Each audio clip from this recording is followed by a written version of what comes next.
பெங்களூருவில் தங்கி வேலை தேடி வந்த பிடெக் பட்டதாரி பெண் எதிர்பார்த்தது போல வேலை கிடைக்காததால் லேப்டாப் திருட்டில் ஈடுபட்டு போலீசில் சிக்கியுள்ளார்.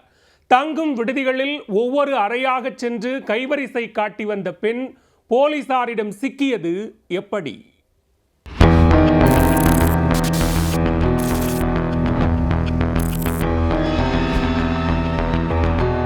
ராஜஸ்தான் மாநிலத்தைச் சேர்ந்த 29 வயதான பெண் ஜாசு அகர்வால். பிடெக் பட்டதாரியான இவர் நொய்டாவில் உள்ள தனியார் வங்கியில் பணிபுரிந்து வந்தார். குறைந்த சம்பளம் காரணமாக வேலையை விட்டுவிட்டு பெங்களூரு வந்து பல்வேறு நிறுவனங்களில் நேர்காணலில் கலந்திருக்கிறார். ஆனால் அவருக்கு எந்த வேலையும் கிடைக்கவில்லை என தெரிகிறது. இதனால் மனம் நொந்து போன அவர் வேறு வழியில்லாமல் திருட்டில் ஈடுபட ஆரம்பித்தார். கடந்த 2022ஆம் ஆண்டு முதல் பெங்களூருவின் பல இடங்களில் பேயிங் கெஸ்டாக தங்கி மடிக்கணினிகளை திருடியிருக்கிறார். இது தொடர்பாக பெங்களூர் போலீசாரிடம் புகார்கள் குவிய ஆரம்பித்தன.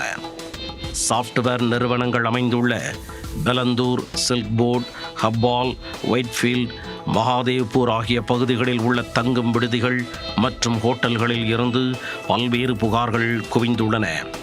அந்த பகுதிகளில் வசிக்கும் சாஃப்ட்வேர் இன்ஜினியர்களின் மடிக்கணினிகளை ஜாசு அகர்வால் தொடர்ந்து திருடி வந்திருக்கிறார். தங்கும் விடுதிகளில் மதிய உணவு நேரம்தான் ஜாசு அகர்வால் திருடுவதற்கு தேர்ந்தெடுத்துள்ள நேரமாகும். ஒவ்வொரு அறையாக செல்லும் அவர் மடிக்கணினிகளை திருடிக்கொண்டு கமுக்கமாக தனது அறைக்கு சென்று பதுங்கிக் கொள்வதை வழக்கமாக வைத்திருந்தார். அதன் பின் மடிக்கணினிகளின் பாஸ்வேர்டுகளை மாற்றி மாரத்தஹள்ளி, யலஹங்கா, ஆர்டி நகர் பகுதிகளில் விற்பனை செய்து வந்துள்ளார். லேப்டாப் திருட்டுக்கள் தொடர்பான புகார்கள் படிப்படியாக அதிகரித்ததால் போலீசார் தீவிரமாக தேடி வந்த நிலையில் வசமாக போலீசாரிடம் சிக்கிக் கொண்டுள்ளார்.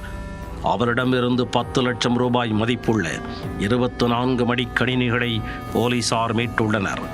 அவர் எத்தனை லேப்டாப்புகளை திருடி விற்றுள்ளார் என்பது குறித்து போலீசார் தொடர்ந்து விசாரித்து வருகின்றனர்.